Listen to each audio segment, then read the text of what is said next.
multiple strength and conditioning certifications. We are from the same area where Zach's gym is in Monmouth County. We're from Ocean County, the next county over. And so in talking with a lot of college coaches, we've also had a lot of people within the CrossFit community, strength and conditioning community. Zach was a guest. We've had Mark Bell on, Paul Check, Steve Maxwell. And so, like Jimmy said, anyone that Zach puts on our plate, we know is going to be a good episode. And listening to your episode with Zach, you're also a physical education teacher, so I have that in common with you. We're fighting the good fight of trying to get kids healthy and be creative to do more than just let them play badminton or ultimate frisbee or whatever it is. Yeah, Fighting that battle every day. So I'm looking forward to talking with you and some of the tips and tricks and strategies that you run with your classes, because we have a pretty nice strength and conditioning facility at our school, and I'm doing my best to get the kids moving every day for that 90-minute block. And most of them are pretty receptive and enjoy being in the weight room and doing that sort of stuff. So I'm curious to, and also Coach Ethan Reeve was also a guest of ours, so we heard you mention that with oh Zach, yeah, and you use some of his stuff. So we'll get into some density training probably at some point as well too. definitely awesome, man. I was checking, yeah, after I heard about you guys too. I was checking out some of your podcasts and the guests you've had on there and the work you've done. You guys have really done a great job. Well, thank you. We appreciate it. We're doing our part that we can, trying to do a little bit of coaching here and there, but we love doing this. It keeps us as brothers in connection on a weekly, if not daily basis, talking about guests and talking with guests. And so we enjoy having these conversations and just getting the word out about, doing our part to kind of make the world a little bit better place, whether it's through cross country and track and field or health and wellness and strength and conditioning. Definitely, definitely. Cool. Hey guys, give me 1 second. I want to charge this real quick. Yeah. Let me grab my charger. Hold on 1 second. Well, while you're doing that, I'm going to give you should I do the intro, Jim? Yeah, do the intro. All right, cool. Ladies and gentlemen, howdy and aloha. Welcome to another episode of Airey Bros Radio. We are here, you are there, and you are now rocking with the best. We appreciate you tuning in for another episode of Airey Bros Radio. You all know why we're doing this. It's for the athletes, families, coaches, martial artists that are looking to find their tribe and keep the tradition alive. But before we get rolling, you know the drill. Hammer that like button. Make sure you are subscribed. Drop a comment. Every view, review, and share helps us grow and give back to the sports we love.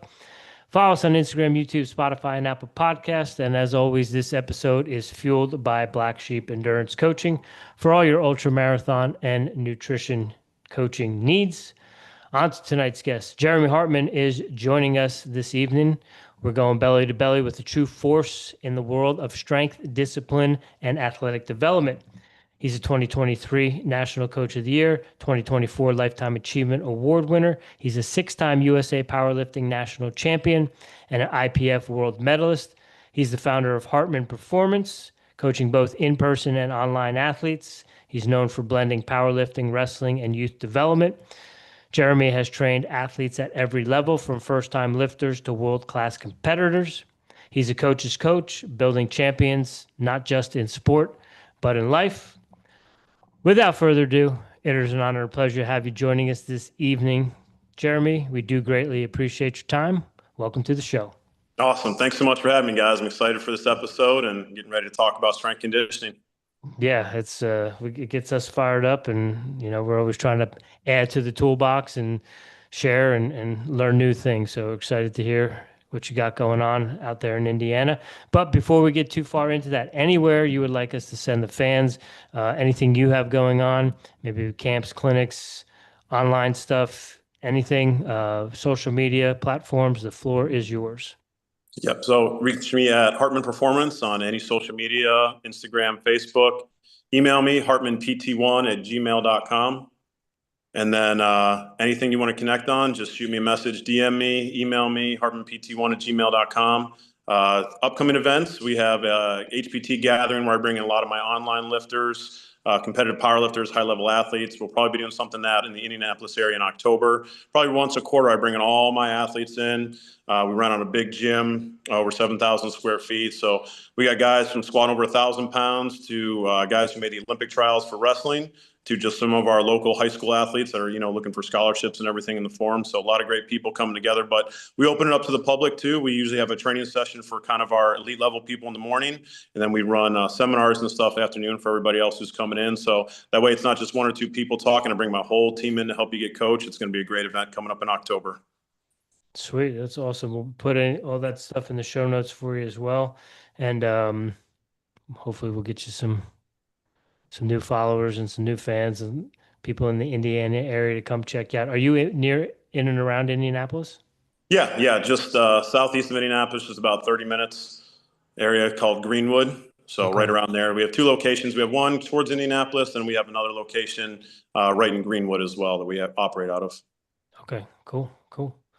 And so, Jeremy, one of the things we like to do, I think we were talking, might have been offline when we mentioned it, but we like to create through lines for our guests, but also for our fans. And we know as we get older, the world gets a lot smaller and smaller. And as I mentioned, Zach Evanesh is a friend of the Airey Bros. Jimmy actually did one of his underground strength coach certifications a long time ago. And Zach's gym is in Manasquan, New Jersey, and we're literally our hometown is the next town over the bridge at the Jersey Shore. So we go way back with Zach a long time ago, and he reached out and mentioned that you'd be a great guest to talk to because you got a lot of coaching, doing a lot of things with athletes and people that we have in common, and things that we talk about with our guests, our coaches, and stuff like that. So when Zach puts out the signal, we like to make those connections. So thank you, Zach. Hopefully you're listening, and hopefully you enjoyed this. Definitely. Yeah. Oh. Jeremy, one thing we like to do, I'm a little bit of a film geek, film nerd. We love the Marvels, we love DC, we love the origin story. So what kind of got you going with coaching, and maybe what sports kind of brought you to coaching? Yeah. I believe I'm one of the most fortunate athletes around. I had a wrestling coach. He was actually my football coach at the time in sixth grade. He was starting a youth wrestling program, and he thought I'd be a good candidate for it. And I thought, sometimes I was too old for wrestling, or a lot of my cousins had started real early on, and I just, didn't have too much interest in it. But he recruited me and said I'd be really good for it. And right off the bat, he was starting the youth program, and we got done with football season, and there was a little bit of time before we started. So he got us to strength training right away. He brought us into wrestling conditioning, plyometric training. He brought us into just general GPP for us with everything. And I was starting to fall in love with it right away. And from there, he started the youth program, and he was a very, very tough man. Worked us very hard, but at the same time, he's that type of guy that you looked up to as a mentor with everything. And slowly from there, he progressed my lifting more. Then we started introducing a little bit of barbell weights, but we were doing sled pushes, almost Zach Evanesh style. We had the farmer walks going on, and he was actually a metal fabricator. So in the winter in Cleveland, Ohio, you really can't push sleds outside. So he made a ramp in his basement for us. And before there were prowlers and sleds, he made a sled and a ramp that you could add weight to that we were pushing up and down his basement. He made monkey bars out of thick pipe for us to work on.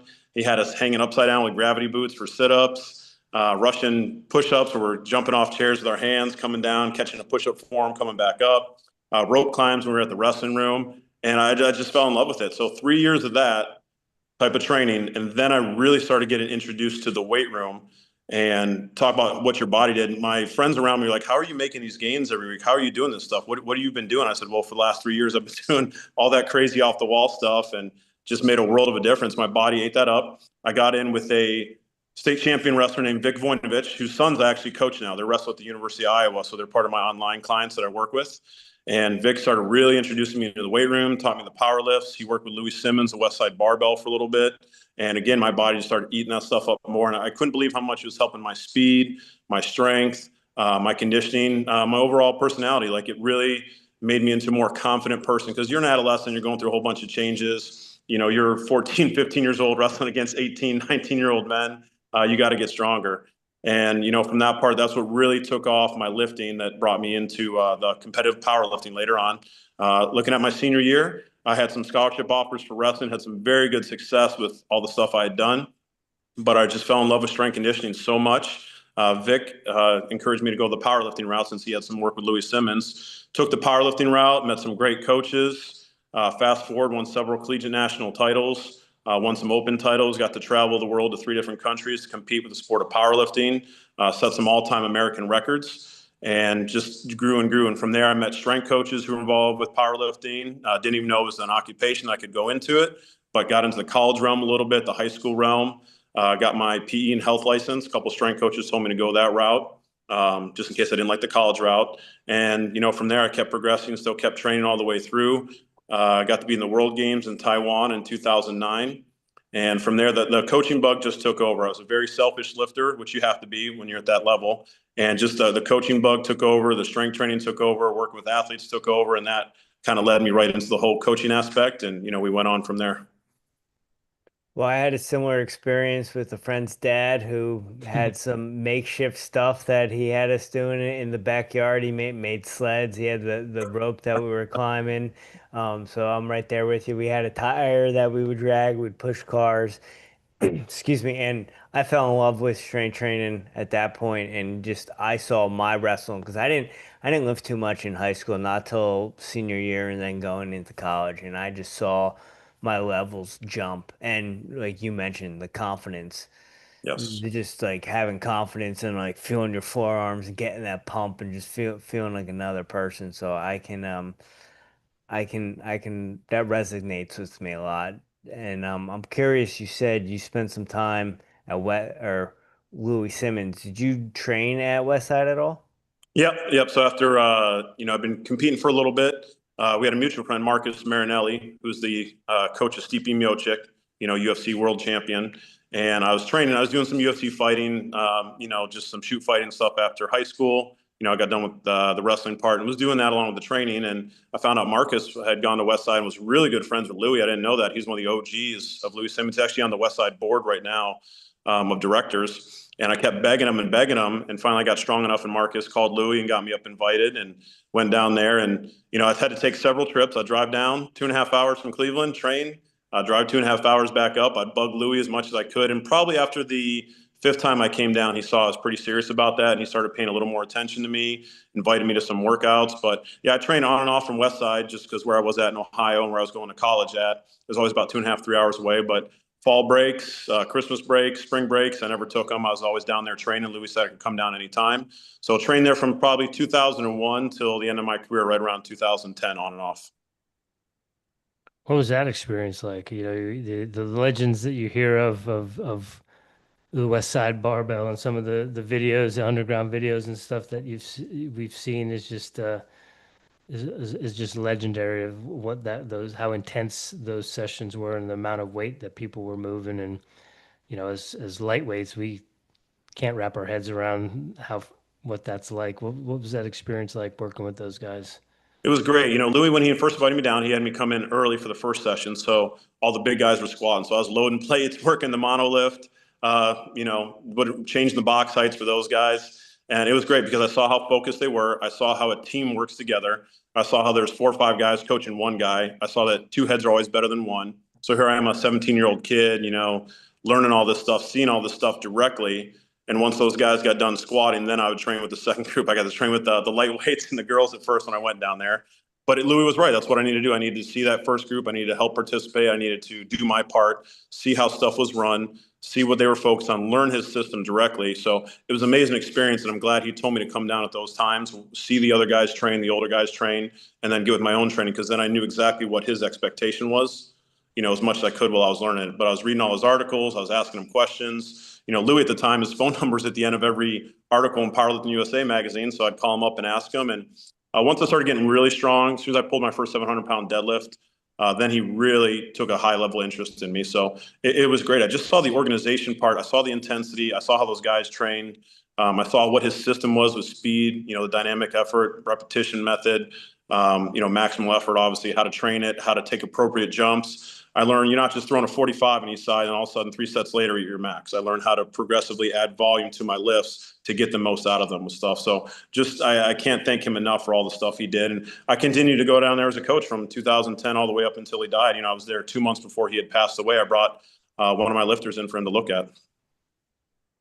And at the high school level, working with high school aged athletes or even collegiate level athletes, I know Louis, had worked with some high level sprinters and jumpers from Ohio State and different things. But how much of that sort of conjugate stuff can you successfully implement at the high school level in like a strength and conditioning PE class or with a large team? Is it still possible with bigger groups? Yeah, the track and field stuff, Louis had a ton of people down there. I couldn't believe the amount of people that were coming in. And Butch Reynolds was even coming in, Olympic gold medalist who Louis trained. So it was great to hear this stuff early on about what he was doing. As far as implementing it, it's very hard to do because these kids don't know anything coming in. They have no base level strength. I had 3 years of GPP work, before I got in, and I was learning to be intense from sixth grade. So it's changed a lot. So I really have simplified. I try to overcomplicate stuff at the beginning. My workouts and stuff at the high school level are so simple for these kids because we're training large groups. Large groups is way different from 2 to 3, 4 to 5 small group settings. So I've had to pick the simplest exercises. Give an example. We all squat with the box majority of the time. That way, when I have a large group of 60, 70, even 80 kids at a time in there, they're all controlling their height. I can go around and control it. I can add a plate, take a plate off. I don't have to worry about depth or anything with them on there. Same thing. Everyone's a coach. I keep the groups in small. I do 2 to 3 max, and I keep everybody on a timer. We just don't say, okay, go. You got 10 minutes to bench. No, everything's minute on the minute. Rest breaks are controlled by me by the timer. I get kids in and out because you only have a certain amount of time to do so. So it's short, intense, focused workouts, almost like Westside. But I don't do the conjugate. I don't involve with speed and percents because they're high school kids. Mm-hmm. A lot of them, they don't have that understanding. A lot of them don't want to. The girls' JV golf team, they're not excited about doing speed max effort. So I do simple linear periodization, high reps to low reps. I modify as the kids need during seasons with everything. But a lot of the stuff you're doing at the high school level is you want an all-inclusive strength system. You do not, and I repeat this, do not want to have sports specific. These kids, a lot of them, less than 5% move on to a college sport, less than 1% move on to a Division I sport. So I keep the training very simple. Now, in my small group settings, I will dive into a little bit more with the kids, if I'm training groups of 4 or 5, something like that in my own private industry. But I've simplified stuff, give the kids very basic exercises, and we get after it. And it's been the best thing for the large group setting in high school. Now, with the large group setting, 60, 80 kids, is that like a football team or is that a PE class? That would be a PE class that we have in there. I think the smallest I have was maybe like 40. Sometimes, after school, or sometimes, in the summer, if, coach can only bring in the whole offensive side or something like that, or if I have a couple groups in there training. Yeah, I mean, I really, in the high school setting, probably 40 is my smallest, and I've had up to 80 in there at a time. But that's why you got to be organized, station set up, simple, basic, fundamental lifts that the kids can get better at. Use linear periodization with them. 5x5 is some of my greatest work because it's not too high reps where the kids are going to focus on just, getting a set of 10 and their technique goes to garbage. And it's not too low reps where the kids start maxing out and start missing a whole bunch. The 5 rep range, give or take, in there is real good for the kids. And as they progress through the system, like Joe Ken had a tier system with block 0 training and level 1, 2, 3. So it's kind of the same thing I do. They might not know it, or they might have at least an understanding from what I give them. But, I pick the simple exercises for our kids, total body workouts every day, and we get in and get after it. And you're in Indiana. I mean, sorry. What's are kids taking PE all day? I mean, every day for the whole year, or is it like a block and they're doing it for one semester and then they don't have it again? How does it work in Indiana? Yeah, the top school is at Center Grove High School. We had probably, I'd say, close to 90% of our athletes in the lifting class during the day. Mm-hmm. So that way, you have to get guidance counselors involved, telling them, you have to have parents. Like, we don't care if you're playing, tennis, volleyball, whatever. If you are an athlete, you are expected to be in that class. And we made it so you can take it as a credit. You can take it as a grade. We even did a modified study hall for those kids that were in honor stuff, so if it would affect their GPA. We did it so, hey, you can take it as a modified study hall then. You at least got to commit to 2 days a week of training in there. So that way the kids can get their lift in, go to practice, go home, not mess around with, well, I couldn't get in weights class or anything like that. But so there's a whole system of administration, getting the buy-in, talking with middle school athletes, working with all the coaches to get them bought into your program, or else they're not going to spread the word. Kids aren't going to be in class. You're going to get hit and miss. Kids are going to fall through the cracks on there. Is it harder to get the coaches to buy in or to get the athletes to buy in? Man, it depends on the school you're at and how long you've been there. It's always harder at first, I would say, with if you're walking into a new school, it's always hard to get the juniors and seniors to buy in because they've already been doing something for so long. And, hey, who's this new guy coming in? The younger kids are easy to buy in because they don't know anything better. They've only had limited experience. The coaches, unfortunately, they are still in their ways of this is the way I did it, or I'm a cross country coach, I just want to do body weight stuff only. So what I do is a lot of those guys, I sit down with them, I give them articles, I throw stuff in their mailbox, I forward them stuff, I highlight stuff, especially for the coaches I need to get bought in. And, ones that want to do sports specific, again, you have kids that, can't even do a barbell squat with no weight on there. Or you have coaches that say, oh, we do core training all the time. And then you have a kid do a single leg lunge or something. They fall all over the place. So I think it's a combination of both, because you have to sell it in front of the kids every single day, but you have to have that message to the coaches, reiterating that over and over and over again. That resonates, because remember, when the kids go home, it's a one-sided conversation they have with mom and dad.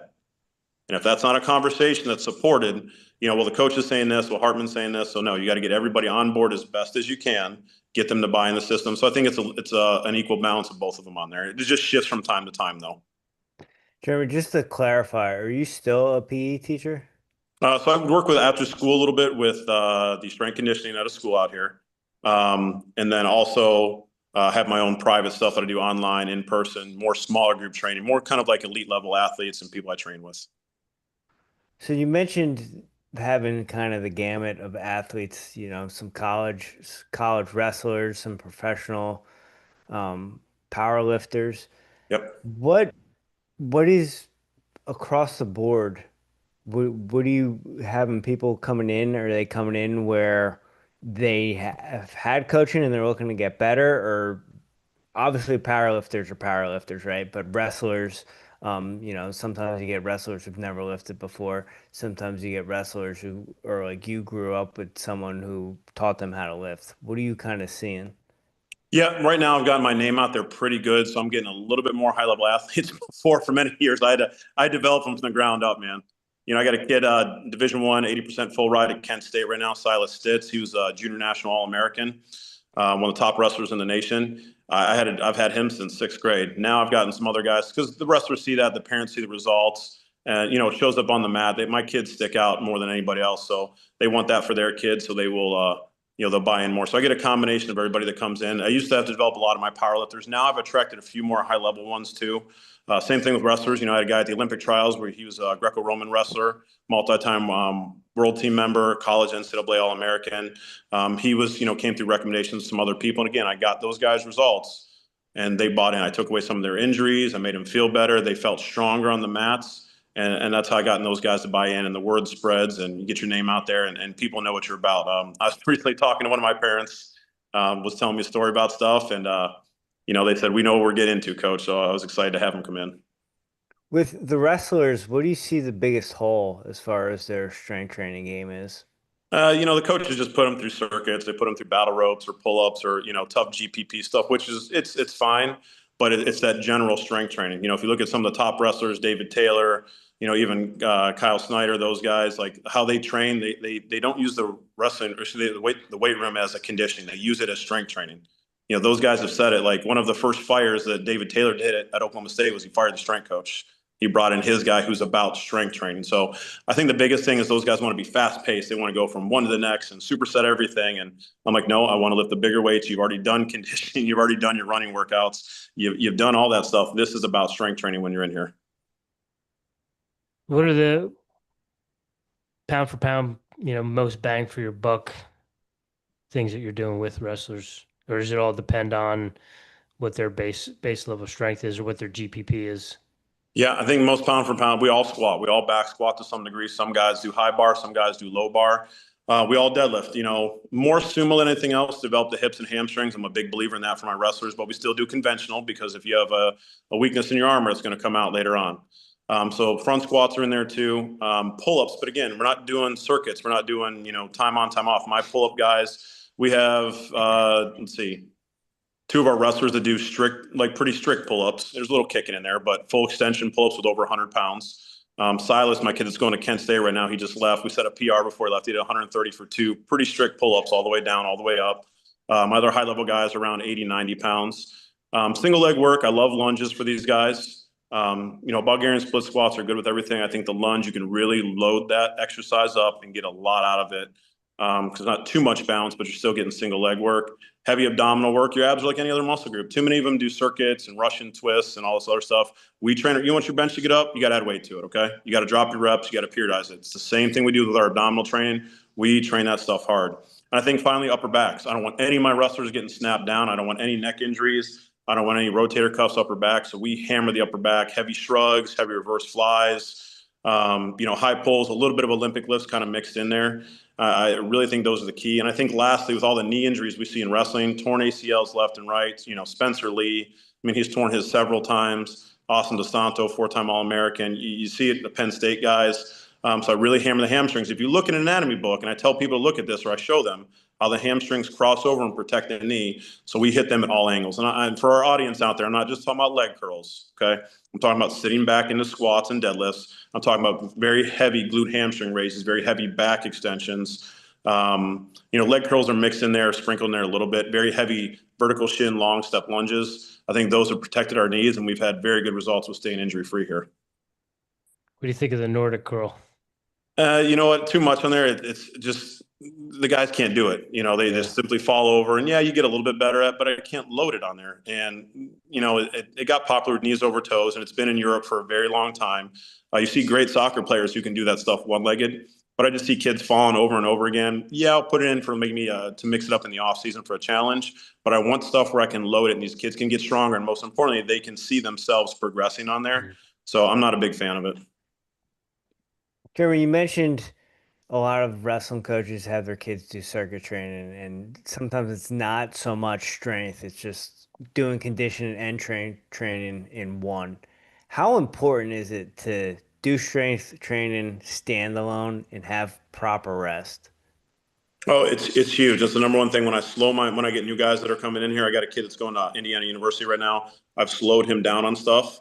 We get up to the big weights fast, but then I slow him down when he gets to the big weights. I want him to have a little bit of a break, and now he's seeing how much better he is. Now he's seeing the strength.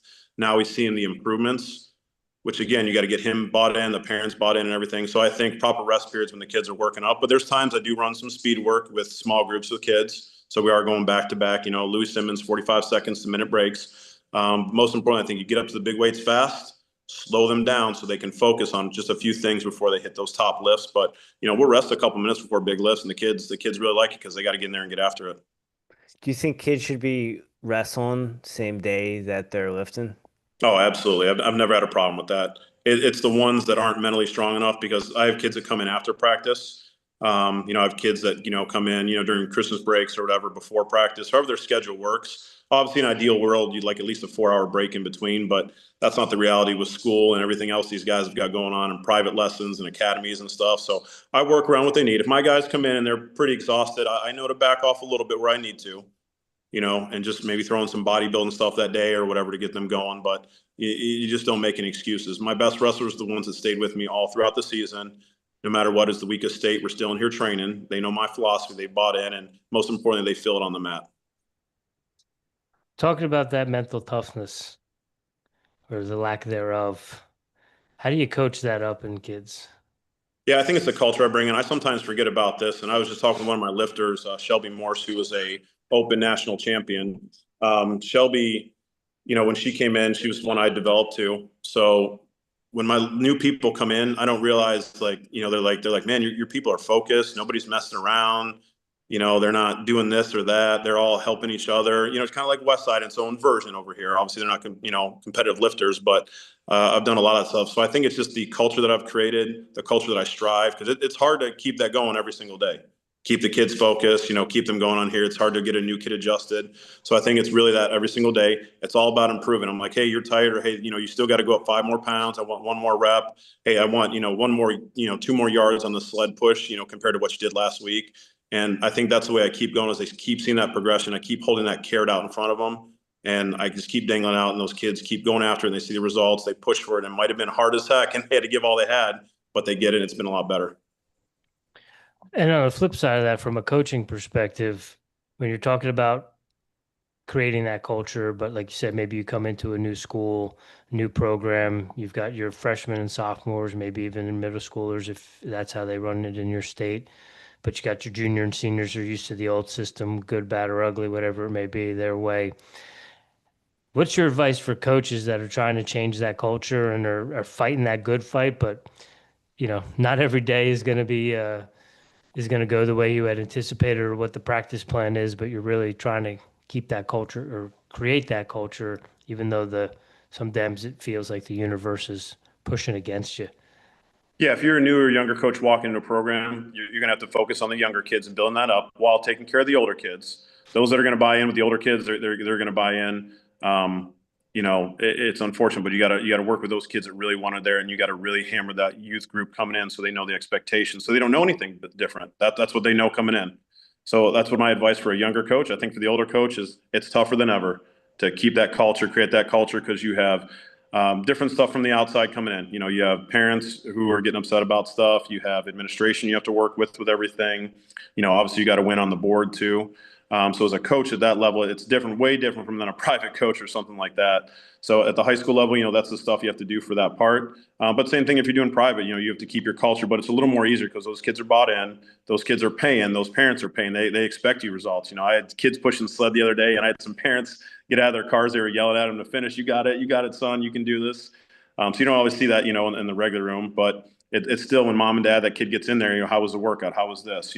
Hey, coach was working on this with me. Hey, Coach Hartman was doing this. And, I love this part. So again, you got to leave on a positive mark.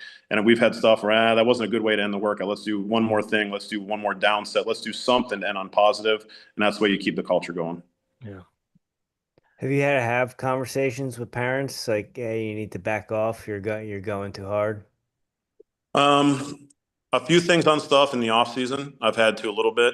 They start getting a little injured, or they're cutting too much weight on everything. And I've got a pretty good relationship with my parents that come in here. I mean, they recommend a lot of people to me. So yeah, I have that conversation like, hey, this is, we're cutting too much weight, or hey, this is affecting his lifting. And when you sit down, you have that, and they see that, and the kids are saying that, like, okay, hey, this is going to be our last meet, or hey, we're just going to cut down for this big national tournament. Then I'll allow them to gain weight and everything. So yeah, it's a good mutual thing back and forth with these guys, because they put their trust in me, and I show up at these kids' tournaments. I show up at some of their events. I always make sure I do that, and the parents know that, and they see that, and they know that I'm invested in them just like they're invested in me. So it's a good conversation I have with that stuff here.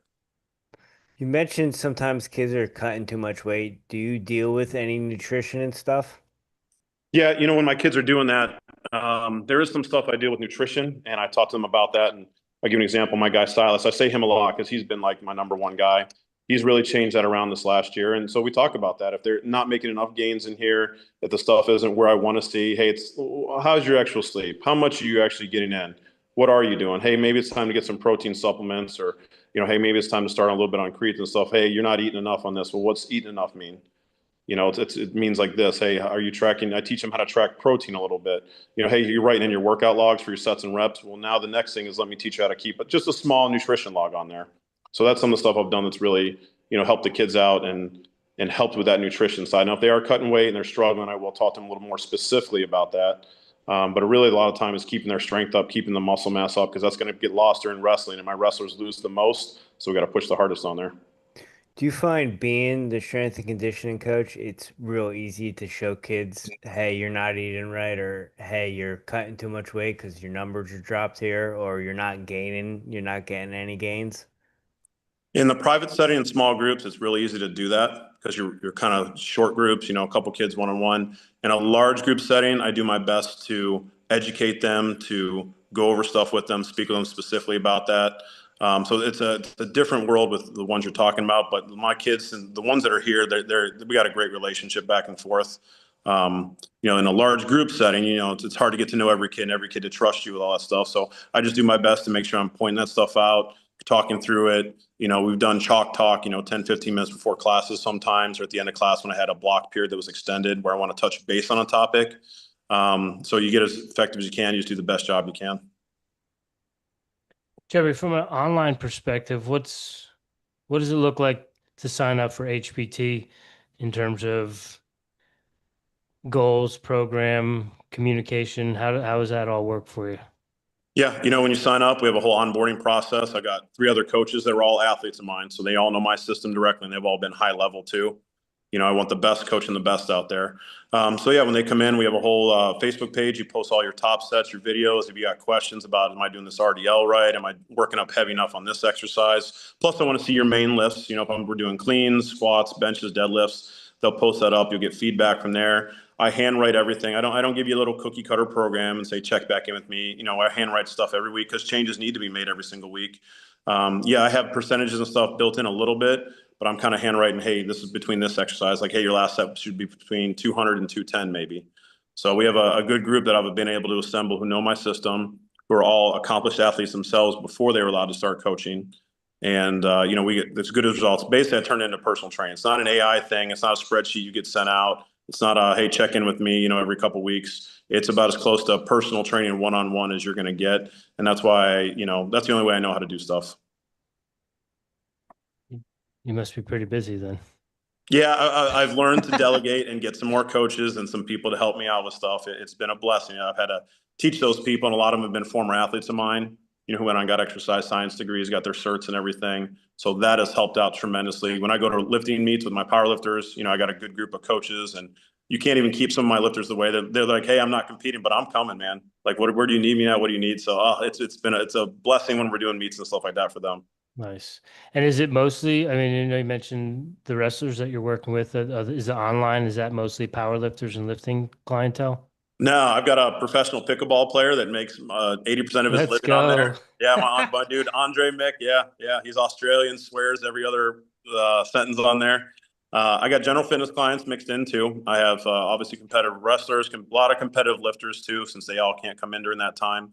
And then some adult fitness and stuff too. I'd say majority is athletes, competitive lifters, and then a little bit of general fitness adults kind of sprinkled in there. Is it true that pickleball is the fastest growing sport in America? According to my guy, it is, and the checks he cashes because he's a pro. He's very happy in the fact that he can make a living off this and sponsorship and everything. A lot of my wrestlers and a lot of my hardcore lifters are pretty jealous of him. Because he just kind of gets to train and work a small part-time job, and he's doing very well. So, but he's a Division I tennis player for me before from Cleveland State University. So the guy's a real athlete. And again, strength training, simple stuff for him, and we've helped his hip, we've kept his back healthy, his elbows pretty healthy, and most importantly, he's very strong and powerful. What kind of stuff? Yeah, I mean, obviously you're doing squatting. What other deadlifting? What other sort of stuff are you doing specifically for any lateral type stuff in there for what they're doing? He gets a lot of work from his coach. He's got some good private coaches and some good training partners. So again, he's getting all that movement. So I look at what he's not getting, Mm-hmm. and majority is the strength train. Now in the off season, if he's not playing a lot, I will give him some lateral movements to do, some different stuff to strengthen up his ab and adductors more appropriately to that. But during the in season, he's playing so much, I don't need to run him into the ground anymore. He's already getting that enough. It goes back to that whole sport specific. Play your sport. That's sport specific. Mm-hmm. Use the weight room as GPP, general physical preparation. So again, he's almost like a wrestler. I try to keep some muscle on him as he's playing a lot and traveling. For his work. Off season, we hammer the weights pretty heavy. I get him pretty strong. Again, build that suit of armor around him. And he goes, I look around, he goes, all these guys are icing their knees. Even these pro guys that he's with, they have this and that going on. And he goes, I'm pretty healthy. I get banged up a little bit, but he goes, he's bought into the lifting and the way I structure stuff even more. Nice. Yep. Jeremy, with strength and conditioning, you see a lot of coaches come and go. What do you think the key to being a full-time coach is, having a successful online business and being in the game for as long as you've been? Yeah. Well, the college level, you're either hired or fired. It's as easy as that. Okay. The coach gets fired, you're gone too. Maybe if you're on the Olympic strength staff side, you might be able to keep your job and stuff because you're working with a couple different ones, or they might switch you around. But the football guys are gone, and same thing with basketball guys. So that's just the nature of that job. I think for mine, it's how you treat people. I treat this like a family. I bring people together. Like I told you in October, we're having our get together. People come in from all over. They get their Airbnbs. We're training. We have breakfast together. Almost kind of like how Westside did, really. That's why I learned a lot. And I try to keep that I struggle, but I try to keep that as family oriented as possible. So they love getting together. They love pushing each other. They all help each other. You get a room with 20 elite level lifters in there. 10 of them are national record holders. 5 of them are world record holders. You're going to get so much off that weekend, for your competitive lifting than anything else. The online business, same thing. I keep those guys productive. I check in with them. I send them messages. It's like anything else you coach. I go above and beyond for everybody that I do. And when they spread stuff out and they talk about me and people, well, what's training with Jeremy? Like that guy, he'll go for, to the end of the world for you if you're going to do the same for him. So I think it's a little bit of all that stuff that I've done, the remarks that my athletes and clients say, and we just keep this train rolling. You mentioned having the get together, and that was something you picked up from Westside. But when you got into coaching, how much of it did you, Rich, you got Jeremy? No, he just dropped. I think his phone might have Might have died. Might have passed out on us. Yeah.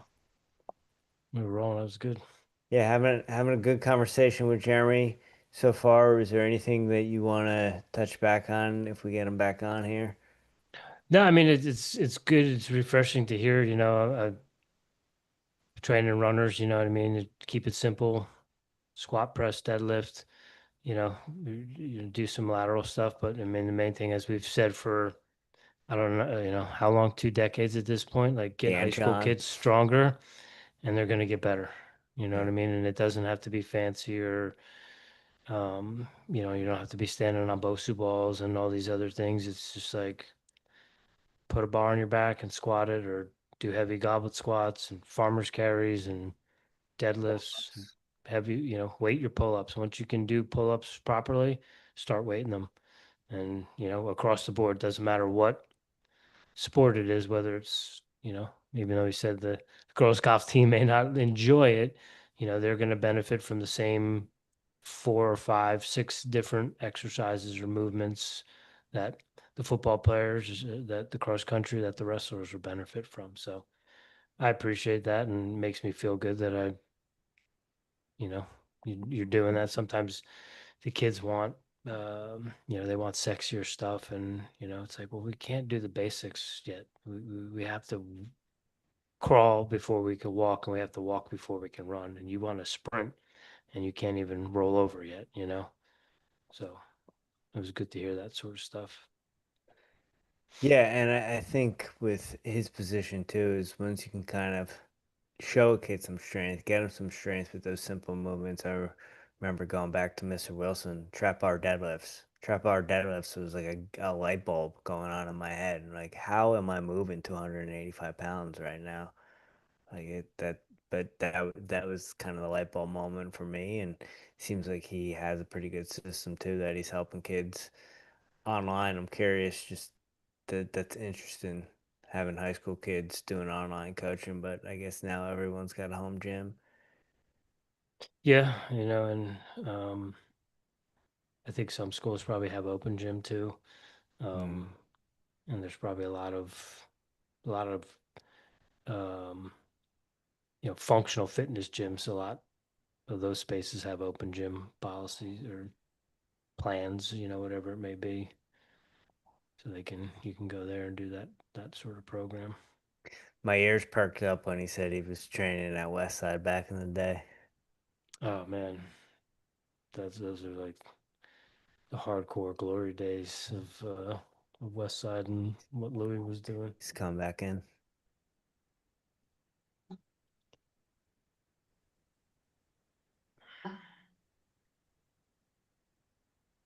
All right. All right. Did your phone Little tech. die? Yeah. What's that? No, we have a little technical difficulties here. We're good. All right, on. All right. So, Rich, is there anything you wanted to cover with Jeremy before we got in the final four? No, I mean, just talking. I was telling Jimmy when we lost to Jeremy that it's refreshing to hear what you say about just getting kids stronger, because I stick to the basics with the cross country and track kids. We're gonna squat, we're gonna deadlift, we're gonna do pull ups, we're gonna do shoulder press, and so I appreciate that because reminds me that I do know what I'm doing and don't give in to like the kids wanting to do the sexier stuff, or oh, this is boring, why are we doing this again? It's just, well, it's repetition, and it's about doing the simple things well. So I appreciate you sharing that sort of stuff, and it makes me not feel like I'm going crazy sometimes. It's a tough thing, when you're getting people to buy in. I had a swim coach I had to get buy-in. We hadn't won a sectional since 1988. Hmm. And he started a club team with lifting. So we started the sixth, seventh, and eighth graders lifting. 4 years later, and a great swim coach, we ended up being second in the state. And the only team we lost to was the #1 team in the nation, Carmel. Okay. And again, we hadn't won a sectional since the 80s. But again, he bought into what we were doing. We simplified our training, started a block zero with these kids. He got them all in the lifting class. He even brought his sprinting kids to lift twice a day sometimes, because he goes, there's only so much I can swim them. They simply need to get stronger, and their times were dropping. So he bought into what we were doing with everything. Right now I got a college girl. She's an All-American high jumper. She came to me with a broken pelvis in high school. And the best thing her parents did was halfway through the season, instead of waiting like, oh, we'll sign up with Hartman at the end, or we need to get with you after the season. Like, no, they brought her in probably a little bit more than midway during the season. And she couldn't even squat 65 pounds. Her jumps were going terrible. Her hurdle times were way up. We got her pretty strong in a couple of months. And the girl ended up going out there and qualifying for state when she wasn't even ranked. So it's just about doing the simple stuff right, showing progress every single week. We didn't do a ton of hamstring work where I was going to hurt her or anything, but simple stuff, man. She ended up jumping PRs. She bought in after that. The next year we placed at state. She got a great ride to a college. And, another 2 years later, she's fourth in the nation. Dang. She had Indiana, Wisconsin. Yeah, she's at Marion University, Indianapolis. Oh, we had Coach Kate Weiss on after they won indoors. Yeah. So yeah, she's part of the team. She got a heck of a ride. She had some other colleges were looking at her, some D1s and some stuff, and she ended up going there. And I trained. She knew how to train the collegiate national champion, Jalen Norwood. Jalen was a triple jump and national champion for me in Australia, an All-American long jumper. Again, you take an elite level athlete, you put a little horsepower. Guess what? We didn't do any plyos. We didn't do any Olympic lifts. You had a girl with some hurt hamstrings that were bothering by the end of the season. She couldn't jump as well as she needed to. I got those strong. The basics of lifting with everything. And man, she took off. You get an elite level athlete, you put a little horsepower behind them, they're going to do some great stuff. And most importantly, she was healthy by the end of the season. So instead of, 85% or 90%, she was 95%. That's awesome. Jeremy, you mentioned doing the simple things well. You have any advice to a younger athlete who's listening to this podcast who might dabble in strength training? A younger athlete, yeah, if you can't, the younger kids, they just don't understand it. So you got to find a good coach. You got to find a good mentor. And I would tell them, for the younger athletes that are listening, you got to do the simple stuff right. I know they're on their phone all the time with everything. And I have my wrestlers and I have my athletes come in. What about this exercise? Or I saw this, or, this high level person does this. And Eric Cressy's writing articles about, shoulder health and what multi-million-dollar pitchers are doing. I'm like, coach, I shouldn't be doing any overhead stuff. Eric Cressy, I read this article. I'm like, listen, you can't even military press the barbell, son. You're going to get hurt eventually. So I think the kids is you got to stick to the simple stuff as much as they don't want to. You have to train the non-mirror muscles. Like you just said, the kids want to train everything that they can see in front of the mirror. It's the backside that gets injured. It's the hamstrings that always pull. You don't hear of anybody tearing a quad or, straining a quad really. I'm sure it happens, but I think you just got to stick to the basic stuff. So if you could learn to squat right, if you could learn to bench press right, if you could learn to deadlift, if you could do some Olympic lifts and actually do them correctly with triple extension to actually get the benefit out of them, if you can do your pull-ups, weighted abdominal work, you're going to be so far ahead of everybody else. Just keep going after the basics with everything.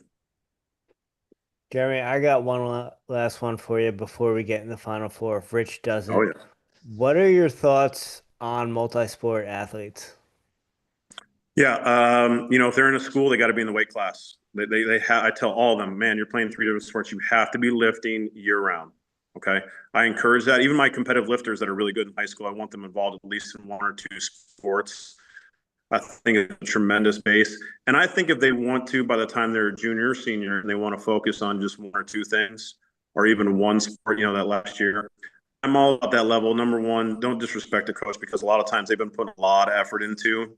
So I hate for people that just, I'm not going to do the wrestling. I'm just going to focus on football. I'm like, that coach has put so much into you and you're just going to leave him out when you could be a state level person and everything. So I point out the little stuff that they're young kids. They don't recognize what that man has done for them, what that person has done for them, what that coach has gone.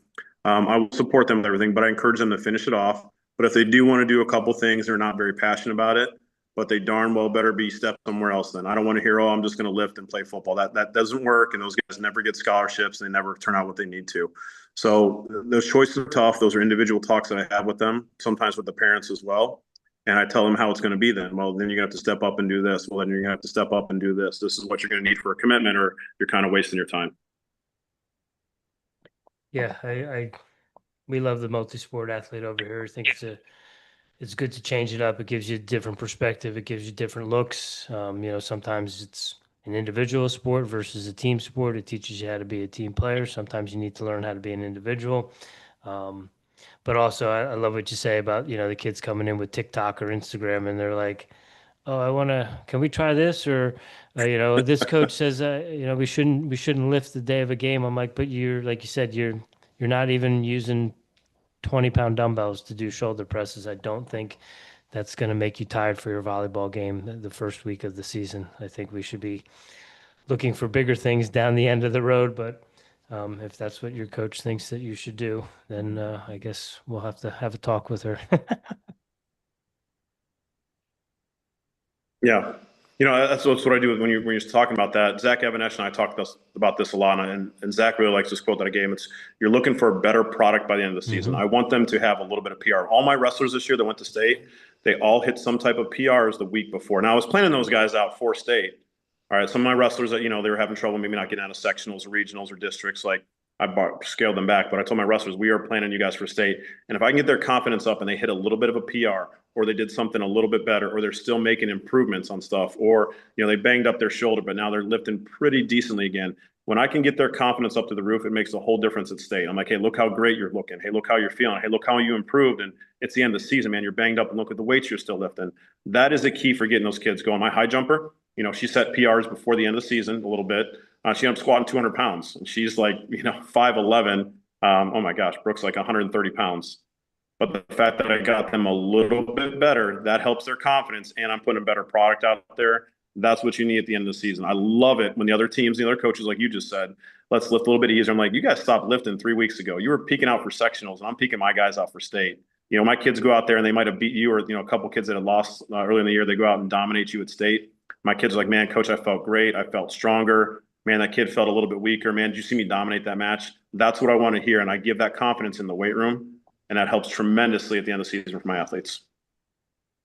Yeah, it's amazing what some strength can do for a kid's confidence. It's Yep. I think we were talking about it earlier, but if there's Jimmy and I always talk about if we had a time machine, we would go back to our younger versions of ourselves freshman year in high school and say, get under the bar and do some squats and hang on the pull-up bar and do pull-ups until you can add weight and then add weight. Those would be the two things that we would tell each other. Yes, and I'm the same guy with that stuff. I made a mistake early on that I didn't strength train a lot during my first wrestling season, and I was terrible by the end of the season. I had a volleyball player. She's playing Division I beach volleyball for me right now. I actually just squatted a PR in here about 2 hours ago. Squatted 285, weighing 128 pounds. Holy smokes! Yeah. Sophia Sable. Yeah, I've had her for a while. Her dad's a coach. He's one of the top girl basketball coaches in the state of Indiana, so he gets it, and he doesn't put up with whatever. And he told me when he brought his daughter in, she's 5'7".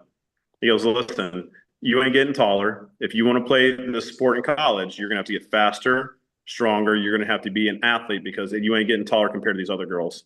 And that's what we did. We made her a machine on the court. She's durable. She's strong. She doesn't have to sit in the trainer's room with ice on her knees and ankles and shoulders and elbows after volleyball practice.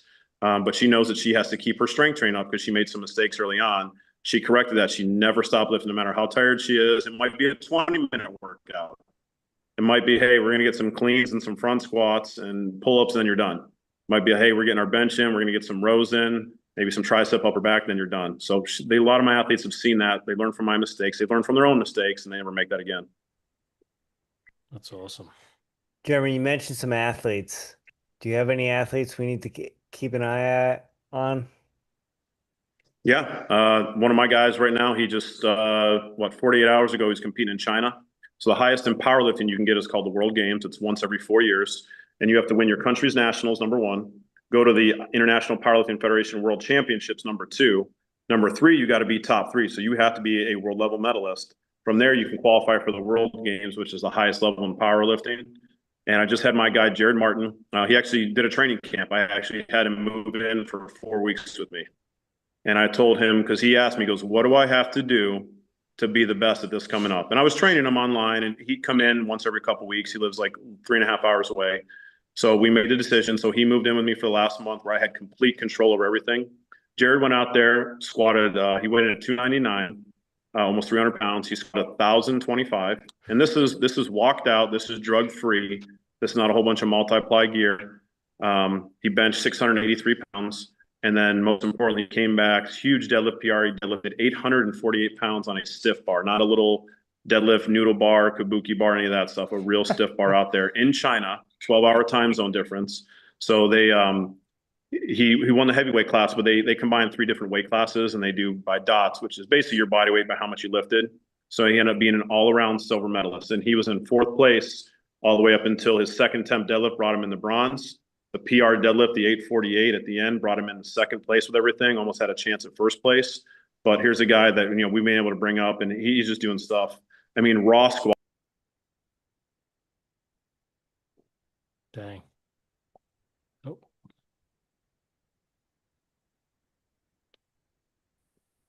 Could you imagine squatting 1,000 pounds? No. Yeah, he's doing, listen to this, and just knee sleeves and a belt, pair of shorts. He squatted almost 900 pounds in the gym for me. That's Holy insane. shit. How many people did you? Yeah. Was there a couple of people there spotting them? Yeah, when he came in, we were his group. Let's see what we had. There's probably about 5 or 6 of us at all times, plus whoever we had in the gym spotting them. I'd be scared. No doubt. No, we had boxes set up, benches set up. We had 6 people around him, and like I said, I've had him. He's been an athlete of mine for over 10 years. Yeah, no, he's got complete control over stuff, so he knows what he needs to do. And you said he's 299 pounds? Yeah, he weighed in at 299 pounds. This is a 2-hour weigh-in. Some powerlifting federations allow you to have like a 24-hour weigh-in or something silly like that, where guys can lose weight and gain 20 pounds back. No, this is a real powerlifting, 2 hours, drug tested. They've been to his house on how many times to give him out of meat tests called OMTs. When he was up here, he has to register his whereabouts for random drug testing. Plus, he gets in meat testing. But yeah, Jared's been an athlete for over 12 years of mine, so it's been phenomenal. That last month of him, like I said, in training, it was a training camp for him. If you look at top level athletes, what are they for? Top boxers, top fighters? They have training camps for those guys.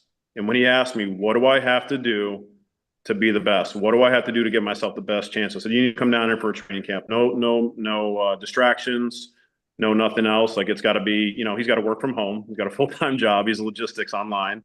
And I said, it's got to be that and training with everything. And that's what we did. And he had PRs across the board, a lifetime best, going over to China, different time zone, different area, and proving himself by squatting over 1,000 pounds. His second attempt was 1,003. 9 minutes later at the meet, if you look online, he squatted 1,025. So it's 2,000 pound squats less than 10 minutes apart. Jeez. That's insane. Yeah, I can't comprehend that. But that's my dude. Yeah. So when you ask someone to watch, that's the guy, because he's unheard of, doesn't have a lot of followers. He just focuses on his training. He's a diehard guy with everything, does everything he's supposed to, and we're not done yet. The goal is to squat. If you look at the squat, it's ridiculous. We're going to squat over 900 pounds raw with no powerlifting gear, and then we're going to take an aim at over 1,100 pounds. Again, in a couple of years, this isn't going to happen tomorrow at the next meet, but he's another lifter to watch. And then we have several younger lifters coming up. I have a girl, listen to this guy. She's 14 years old. She weighs in 132 pounds. She bench pressed 176 raw. No powerlifting shirts, no nothing like that. She squatted 13 raw, and she deadlifted 325 pounds raw. She's 14 years old, 132 pound body weight, all raw lifting with everything. I've had her as an athlete for 4 years. So give me another couple years with her. She's going to kill it, in the college, high school, and open. That's crazy. Definitely keep an eye out on those athletes. Thank you for sharing that with us. Was that the first time you've ever done a training camp with someone like that before? For that long, I've had athletes come in when they're hitting like heavy lifts, because they all have jobs. So they'll come in for a weekend or, maybe an extended 3 days if they're out of town or something like that. My wrestler that was coming in from the Olympic Training Center, he'd fly in Friday night. I'd take him right to the gym, work him out twice on Saturday, work him out once on Sunday, get him back on a plane. But yeah, this was the only thing because Jared could work from home. And, this is what we decided was going to be best for him. And so, no, I've never had anybody this long. So a lot of this was on me. If you had a bad performance, it'd be like, hey, I did everything you told me to do, but no, we cut out all the junk. There's nothing in his diet. You were asking me about that before. I cut everything out. He got a couple treats when he hit his numbers and did well. Okay. But there was no junk. It was everything I made every single day. We tracked everything for him. We had a good group. Every time he lifted, especially heavy, when he was going, I had 5 or 6 of my good athletes around him at all times when he was doing it. So if you look at how he peaked out there, everyone's like, oh, he did great, or man, he peaked out, or how did he hit those numbers? Like, this happened many years ago and many months ago, and most importantly, the last 4 weeks when it was most critical, we got him dialed in so I could see every single set, every single rep, and make calls right then and there. There were times he was getting a little bit beat up about a week and a half out, and I had to adjust those numbers and actually bring him down a little bit from where I thought he'd be. But he was right in front of me, so I could make those adjustments. What kind of calories numbers is he eating in that kind of training camp? Yeah, so I called my farmer up, who I get all my beef and eggs from, and I said, "Hey, I got a big order coming in." I need a whole cow. Down, yeah, we were going through. Jared goes through a dozen eggs in the morning, a half a pound of beef, and then a protein shake. I really limit his carbs in the morning a little bit. I don't like having too much sugar and stuff with him. And then, oh my God, I mean, cups and cups of rice. He probably goes through at least a couple pounds of beef a day, easily a couple pounds. The dozen eggs in the morning, every single morning.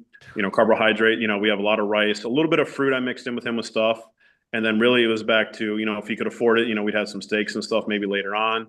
But it's really back to beef and rice, a little bit of vegetables, onions, peppers, stuff like that seems to settle the stomach real good. We got to watch the supplements we take. Everything was informed choice or NSF approved because he gets full WADA screened with everything. So I was in control of all his supplements that we had taken everything. He can only take certain things. So protein, creatine, multivitamins, fish oils, glutamine, some BCAAs and stuff I mixed in there too. I'm not too hot on those, but he seems to get something out of it. So, and it was like that every day. Every day was Groundhog Day. It was the next day. It was back to this, cooking this up, preparing this, pounds and pounds of chicken, calling my farmer a week ahead of time to put an order in. So she made sure she had enough for us. So that's the way we did it. Dozen eggs a day. That's intense. That's just him. Yeah, that's just breakfast along with a half pound of beef. Yeah. That's nuts. Yeah, but it was what he needed for recovery. He's a drug-free athlete. Yeah. Yeah. Yeah. Got to fuel the engine, fuel the vehicle. Yep. Final four, Rich? Let's do it. Jeremy, are you a coffee drinker? No. All right. Any caffeine? Just a little bit before pre-workout, or a little bit if I need it before meets or something like that. And my lifters are like, "Oh God, Hartman's got some caffeine. Everybody watch out. He's crazy. It is. Now we're putting him into stepping on the gas, shifting into fifth gear. So just a little bit before I train, that's all I need." Okay. Do you have a go-to pre-workout? I just take what my lifters take. Like I'm just NSF approved stuff, informed choice approved. So stuff that's got very minimal, ingredients and stuff on there. I just kind of follow what they do. I always try to set a good example with stuff. I eat clean with everything that I do, so that way my athletes see it or they see me eating, in between events or something like that. That's what I do on there. But I don't like doing that. And I don't like kids seeing that stuff. Like I don't see me, a bag full of supplements and then they think they got to take all this other stuff. Sure. No, they, like you just said, they just need a good diet with everything. Now I do recommend some supplements, like I said before, for the kids, but only if they have a good diet first. I'm like, don't talk to me until you've eaten 3 meals a day. Don't talk to me until you're actually sleeping and not on your phone until 2, 3, or 4 a.m. And when parents ask me that, I said, are they, no, well, he skips breakfast. I said, well, we're not talking about supplements until he actually eats breakfast, lunch, and dinner. Amen. I'm using that. I'm using that. Jeremy, do you have any daily practices or rituals that you do on a regular basis to show up as the strongest version of Jeremy Hartman? At this point now, I'm just very blessed. Like I said, I've gotten some good lifters, some good athletes where before I was always making them, from the ground up. So I think I'm just so excited because, I got a guy squatting 1,000 pounds, like another guy behind him in the same weight class squatting over 900. They're both competing. When we get these get-togethers coming in, we're good. My wrestlers, I got 3 Division I wrestlers that were all training together. The other day I got 2 guys. I got one guy going to IU, Silas, who I mentioned a lot during this podcast because he's like a son to me.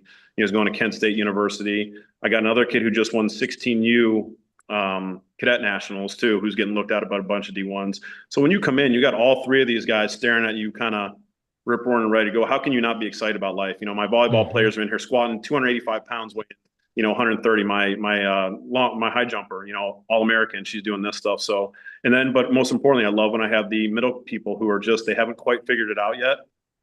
So I'm pushing them, I'm getting them to a new level. We make breakthroughs. So I get so excited about this. How can you not wake up and want to train? Yeah. Amen. Jeremy, what are you listening to right now? Music, podcasts, audiobooks? Are you reading anything? Yeah, when I'm into a lot of articles and stuff like that. Some podcasts and stuff. Yeah, I actually got into some of your guys. Now that you guys had some good people on there, and Zach pointed you guys out. I've enjoyed the work that you guys have done. Zach Evanesh is always a motivator for me. Coach Mark Garrett, who I'd recommend being on the show. He's the greatest high school strength coach in the nation. He's at Crown Point, Indiana, at Crown Point High School. Him every day. I bounce ideas off him. When I have questions about stuff, I call him up.